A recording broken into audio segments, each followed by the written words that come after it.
ശ്രീ സിബി സത്യൻ, ഇവിടെ ഇത്രയും വലിയ രഹസ്യം എന്തിനാണ് മുഖ്യമന്ത്രി സൂക്ഷിക്കുന്നത്? സ്വന്തം ജീവിതം തന്നെ റിസ്കിലാക്കിക്കൊണ്ടാണ് അന്ന് അദ്ദേഹം ഈ പ്രതികൂല കാലാവസ്ഥയിൽ കൊച്ചിയിലേക്ക് പോയത്. കൊച്ചിയിൽ അദ്ദേഹത്തിന് ഒരു പരിപാടിയും ഇല്ലായിരുന്നു എന്നാണ് അദ്ദേഹത്തിൻ്റെ ഓഫീസിൽ നിന്നുള്ള വിവരം. കാരണം അന്ന് ഷെഡ്യൂൾ ചെയ്ത ഒരു പ്രോഗ്രാമും കൊച്ചിയിൽ ഉണ്ടായിരുന്നില്ല. ശനിയാഴ്ച ഉണ്ടായിരുന്നു, മലപ്പുറത്ത് കുറേയേറെ പ്രോഗ്രാമുകൾ ഉണ്ടായിരുന്നു. അതിനിടയിലാണ് ആ വിവാദമായ വിരുന്നൊക്കെ വന്നത്. അതവിടെ നിൽക്കട്ടെ. പക്ഷേ വെള്ളിയാഴ്ച അദ്ദേഹത്തിന് പ്രത്യേകിച്ച് പരിപാടികളൊന്നും ഉണ്ടായിരുന്നില്ല. കേരളത്തിൻ്റെ അന്നത്തെ അവസ്ഥ എന്ന് പറയുന്നത് പ്രളയ ദിവസമായിരുന്നു അന്ന്. പല ജില്ലകളിലും പലയിടങ്ങളിലും ജനം ബുദ്ധിമുട്ട് അനുഭവിക്കുന്ന ഒരു ദിവസമായിരുന്നു അന്ന്. ആ ദിവസം ഇത്രയും റിസ്ക് എടുത്ത് കൊച്ചിയിലേക്ക് പോകുക, അവിടെ ഭാര്യാപിതാവിനെ കാണുന്നു, അദ്ദേഹം ചികിത്സയിലാണ്, ശരി, അദ്ദേഹം കാണുവാനുള്ള അവകാശം അദ്ദേഹത്തിനുണ്ട്, കാണേണ്ടതുമാണ്. പക്ഷേ അതിനിടയ്ക്ക് നിക്ഷേപകരുടെ കഥ എന്തിനാണ് അദ്ദേഹം കൊണ്ടുവരുന്നത്? അങ്ങനെയാണെങ്കിൽ അത് പറയണം. മുഖ്യമന്ത്രി കള്ളം പറയുന്നതായിട്ട് താങ്കൾ വിലയിരുത്തുന്നുണ്ടോ? ഇപ്പോൾ ശ്രീജിത്ത് അങ്ങനെയാണ് വിലയിരുത്തിയത്. എൻ്റെ വിലയിരുത്തലും അങ്ങനെയാണ്. മുഖ്യമന്ത്രി കള്ളം പറയുന്നുണ്ട്. അല്ലെങ്കിൽ അദ്ദേഹം പറയണം ആരാണ് ആ നിക്ഷേപകർ, എവിടെയായിരുന്നു കൂടിക്കാഴ്ച എന്നെങ്കിലും അദ്ദേഹം പറയണമായിരുന്നു. അതൊന്നും ഉണ്ടായിട്ടില്ല. മഞ്ജുഷേരത്ത് മുഖ്യമന്ത്രി കള്ളം പറയുന്നു എന്ന് ഏകപക്ഷീയമായിട്ട് വിലയിരുത്താനുള്ള സമയമായില്ല എന്നാണ് എൻ്റെ ഒരു കണക്കുകൂട്ടൽ. എനിക്ക് തോന്നുന്നത് ഒരു ട്രാൻസ്പെറൻസി ഇഷ്യൂ ഉണ്ട് ഇവിടെ. ആ ഒരു ട്രാൻസ്പെറൻസി ഇഷ്യൂ വളരെ വളരെ ക്ലിയർ ആണ്. ആ ട്രാൻസ്പെറൻസി ഇഷ്യൂ മുഖ്യമന്ത്രി തന്നെ അഡ്രസ് ചെയ്യേണ്ട ഒരു ഏരിയ ആണ്. ഞാൻ ശ്രീജിത്തിനോട് യോജിച്ചും കൊണ്ട് രണ്ട് കാര്യങ്ങൾ പറയാം. ഒന്നെന്ന് പറയുന്നത്, ഈ നേരത്തെ അദ്ദേഹം ഒരു പ്രിൻസിപ്പിൾഡ് പൊസിഷനെ പറ്റി പറഞ്ഞു. അതിനൊപ്പം തന്നെ നമ്മൾ കൺവീനിയൻസ് അല്ലെങ്കിൽ പ്രാക്ടിക്കാലിറ്റി എന്ന് പറയുന്ന പ്രാഗ്മാറ്റിസം കൂടെ നോക്കണം.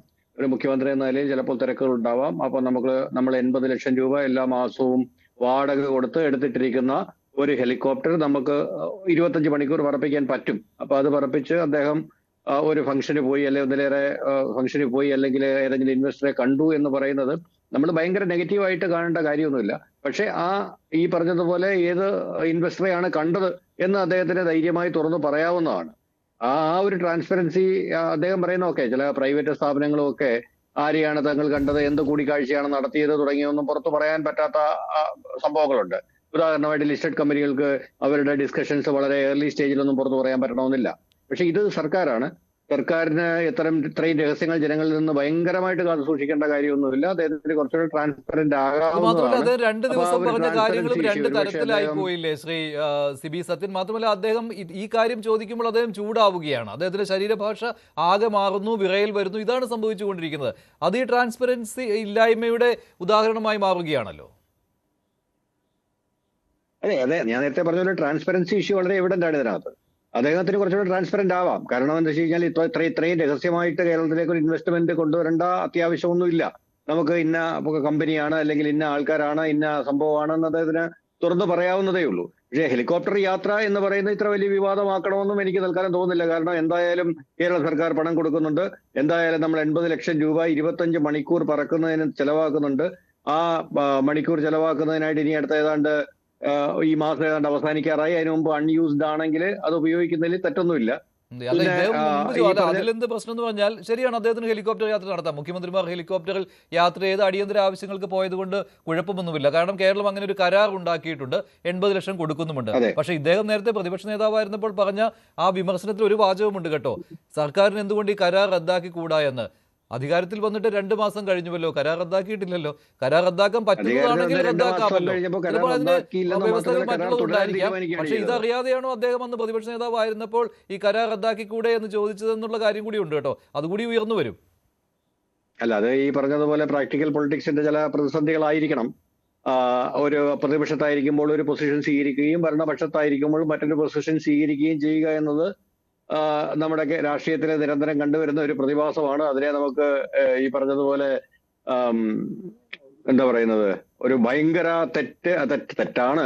പക്ഷെ അതിനെ നിലവിലെ സാഹചര്യത്തിൽ അങ്ങനെയാണ് പല കാര്യങ്ങളും നടന്നു പോകുന്നത് എന്നുള്ളത് കൂടെ നമ്മൾ പരിഗണിക്കണം. പിന്നെ എനിക്ക് തോന്നുന്നത്, മുഖ്യമന്ത്രി ആയ ശേഷം ശ്രീ വി ഡി സതീശന് നിലത്ത് നിൽക്കാൻ ഒരു അവസരം കേരളത്തിലെ മാധ്യമങ്ങൾ കൊടുത്തിട്ടില്ല എന്നുള്ളതാണ് വേറൊരു സംഗതി.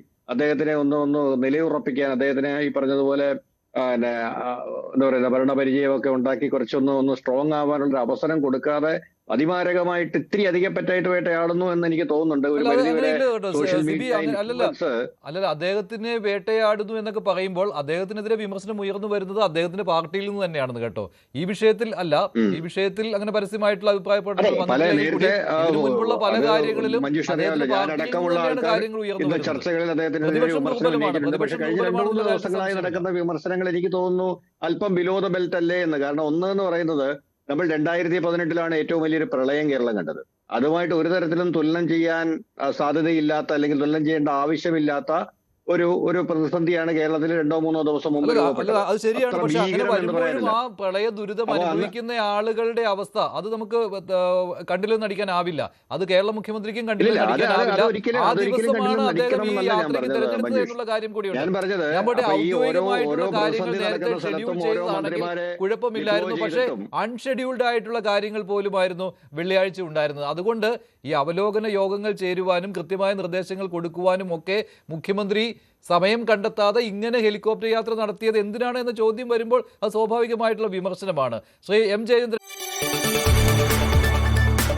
കൂടുതൽ വാർത്തകൾക്ക് news 18 Keralam YouTube channel subscribe ചെയ്യുക.